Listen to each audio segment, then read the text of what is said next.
Hello everyone. तो आज मैं फिर से लेकर आई हूँ इम्पॉर्टेंट वन लाइनर है ये सीटीपी के। तो मैं ऑलरेडी 100 डिस्कस कर चुकी थी वन लाइनर, और ये 100 के बाद आज हम 100 से लेके 200 तक वन लाइनर डिस्कस करेंगे, ठीक है। और ये सारी इंपॉर्टेंट वन लाइनर मैं लेकर आई हूँ, तो बिल्कुल भी मिस मत करिएगा। तो बिना देरी के चलिए वीडियो को स्टार्ट करते हैं। बुद्धि का कौन सा सिद्धांत सामान्य बुद्धि जी और विशिष्ट बुद्धि एस की उपस्थिति का समर्थन करता है? तो कौन सा सिद्धांत है जो सामान्य बुद्धि जी और विशिष्ट बुद्धि एस की उपस्थिति का समर्थन करता है? तो यह है स्पीयरमैन का द्विखंड सिद्धांत, ठीक है। प्रतिबिंब, अवधारणा, प्रतीक एवं संकेत, भाषा, शारीरिक क्रिया और मानसिक क्रिया अंतर्निहित है किसके? विचारात्मक प्रक्रिया के।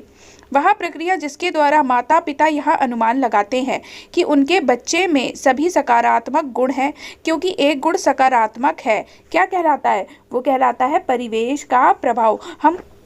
हम जल्दी जल्दी बढ़ते हैं, ठीक है, आगे। तो आप देखते रहिएगा। और मैं 100 वन लाइनर की वीडियो है, तो इसलिए ज़्यादा बड़ी ना हो, इसलिए मैं जल्दी जल्दी से करवा देती हूँ, ठीक है। एक समूह की बनावट का अध्ययन करने में प्रयुक्त होती है।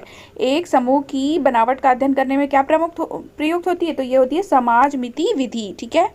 सफल साक्षात्कार के लिए आवश्यक है। सफल साक्षात्कार के लिए आत्मीयता का स्थान आवश्यक है। प्रेरकीय संप्रदाय किससे संबंधित है? तो प्रेरकीय संप्रदाय संबंधित है मैकडूगल से, ठीक है। किस मनोवैज्ञानिक संप्रदाय ने बालक मनोविज्ञान, बुद्धि परीक्षण आदि मनोवैज्ञानिक उपविषयों को सर्वप्रथम प्रस्तुत किया? तो ये किया था कार्यात्मवाद ने, ठीक है। अंतरदर्शन पद्धति मनोविज्ञान के किस संप्रदाय से संबंधित है? तो ये संबंधित है कार्यात्मवाद से। किसे खेल प्रणाली का जन्मदाता माना जाता है? तो खेल प्रणाली किसने दी है? ये दी है फ्रॉबेल ने। कक्षा में निरंतर चलने वाली अंतःक्रियाओं के अध्ययन को कहा जाता है समूह गत्यात्मकता, ठीक है। क्या कहा जाता है? समूह गत्यात्मकता। साक्षात्कार का संबंध है, किससे संबंध है? व्यक्ति से व्यक्ति का, ठीक है। व्यवहारवाद किसके परीक्षणों पर आधारित था? तो व्यवहारवाद परीक्षणों पर आधारित था पावलव के। सीखने वालों के लिए यह आवश्यक है कि वह क्या स्मरण रखें और क्या भुला दें। ये कथन किसका है? ये कथन है क्रो एवं क्रो का। शिक्षा में पूर्ण से अंश की और पद्धति किस संप्रदाय की देन है? पूर्ण से अंश की ओर जो पद्धति है वो संप्रदाय है गेस्टाल्टवाद ने ये पद्धति दी है, ठीक है। मनोविज्ञान में महत्व है निरीक्षण का, अंतर्दर्शन का और बहिर्दर्शन का। अधिगम के नियमों को किसने प्रतिपादित किया? मतलब अधिगम मतलब सीखना, तो सीखने के नियम किसने दिए हैं? ये दिए हैं थॉर्नडाइक ने। मैंने अभी चैनल पे अपने थॉर्नडाइक का सिद्धांत डिस्कस किया था, और उसमें मैंने ये पॉइंट भी डिस्कस किया था कि सीखने के नियम किसने दिए हैं, तो ये थॉर्नडाइक ने दिया है। खेल, गीतों व उपहारों द्वारा शिक्षा दी जाती है किंडरगार्टन पद्धति में। विश्लेषणात्मक प्रणाली के जन्मदाता कौन है? Sigmund Freud. प्रायोजन विधि किस संप्रदाय पर आधारित है? तो ये प्रायोजन विधि आधारित है प्रेरकीय संप्रदाय पर। जब एक स्थिति में सीखी गई बात दूसरी स्थिति में सीखने में सहायक हो जाती है तो कहा जाता है सकारात्मक अधिगम स्थानांतरण। जब हम जो मैथ्स में सीखते हैं वही हमारा फिजिक्स में भी काम आ जाता है, तो ये क्या कहलाता है? सकारात्मक अधिगम स्थानांतरण। अध्यापक के रूप में शिक्षण संबंधी कार्यों को किस रूप में सोचना चाहिए? बालक में वृद्धि एवं विकास के रूप में सोचना चाहिए। ज्ञान और अभिवृद्धि की प्राप्ति ही सीखना है। यह परिभाषा किसने दी है? यह दी है क्रो एवं क्रो ने। आत्मनिष्ठ पद्धति है अंतरदर्शन विधि। अपने छात्रों को अधिक उपदेश मत दो, यह कथन किस मनोवैज्ञानिक का है? यह बोला है जेम्स ने। अधिगम की प्रभावशाली विधि है। अधिगम की प्रभावशाली विधि कौन सी है? करके सीखना, अवलोकन विधि, व्याख्यान एवं वाद विवाद विधि ही अधिगम की प्रभावशाली विधि है।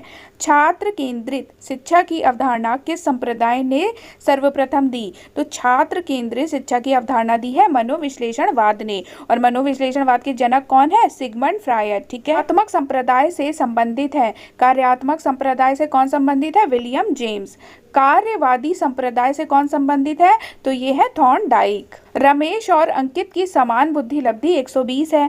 रमेश अंकित से 2 वर्ष छोटा है। यदि अंकित की आयु 12 वर्ष हो तो रमेश की मानसिक आयु क्या होगी? तो इसका सूत्र लगाएंगे, बुद्धि लब्धि बराबर क्या हो जाएगा? मानसिक आयु अपॉन वास्तविक आयु इंटू 100। तो बुद्धि लब्धि दी है यहाँ पर 120, ठीक है। 120 बराबर अंकित की आयु 12 वर्ष है, हमें निकालना है रमेश की मानसिक आयु। तो जो अंकित से 2 वर्ष छोटा है कौन? रमेश। तो अंकित की आयु 12 है, तो रमेश कितने का होगा? रमेश हो जाएगा 10 का, है ना।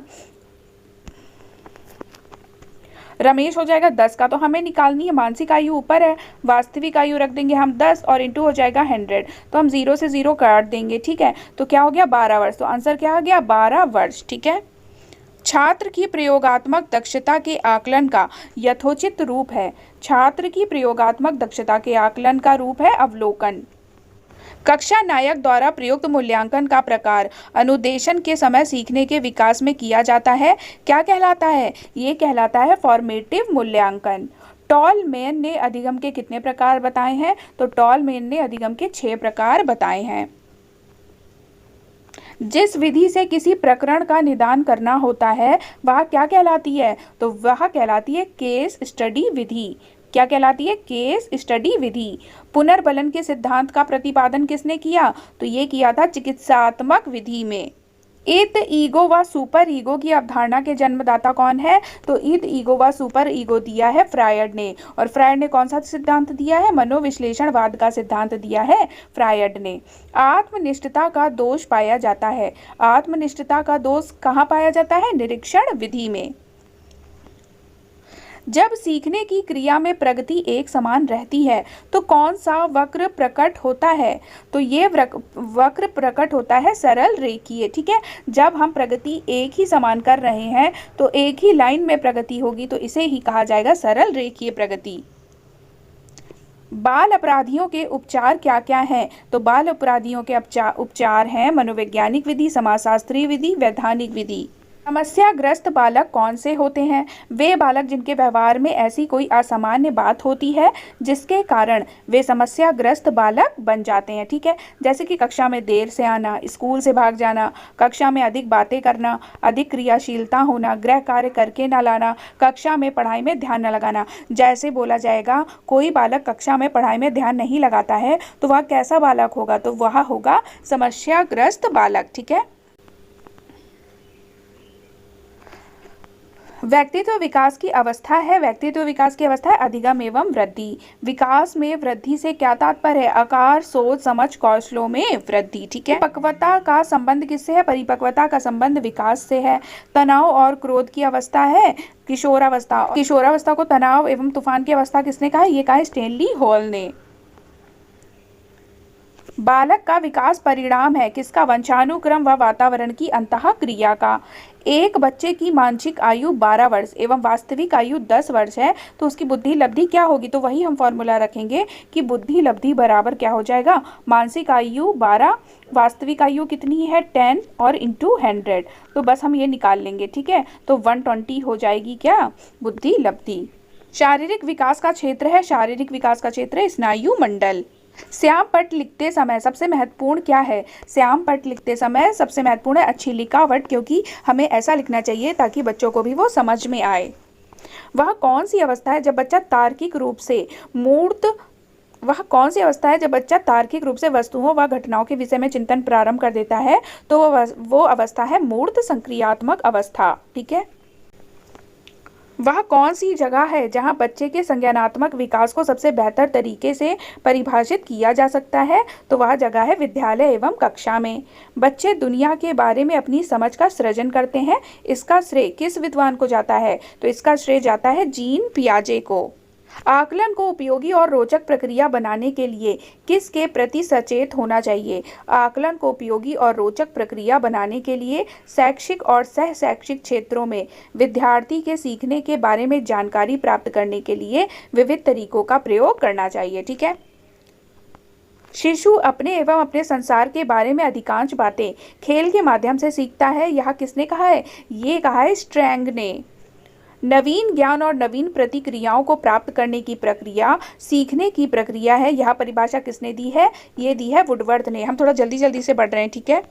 थर्स्टन द्वारा 1937 में प्रतिपादित क्रमबद्ध अंतर विधि का व्यापक प्रयोग एवं प्रचार किस मनोवैज्ञानिक ने किया? तो ये किया था सफीर ने। कौन सा विभेदन सीखने में उच्च स्तरीय उपायों का प्राकल्पनाओं के उपयोग पर बल डालता है? तो ये डालता है असाध्य सिद्धांत। अधिगम के क्रम में कौन सी क्रिया बालक पहले करेगा? तो आत्मसात पहले करेगा। ठीक है। व्यक्ति भेदों का अध्ययन तथा सामान्यीकरण का अध्ययन किस विधि द्वारा करता है? ये करता है विभेदात्मक विधि द्वारा। संबंधवाद वह सिद्धांत है जो समस्त मानसिक क्रियाओं को परिस्थितियों तथा अनुक्रियाओं के बीच मूल एवं अर्जित संयोजन का कार्य मानता है। यह किसने कहा है? यह कहा है रेन ने।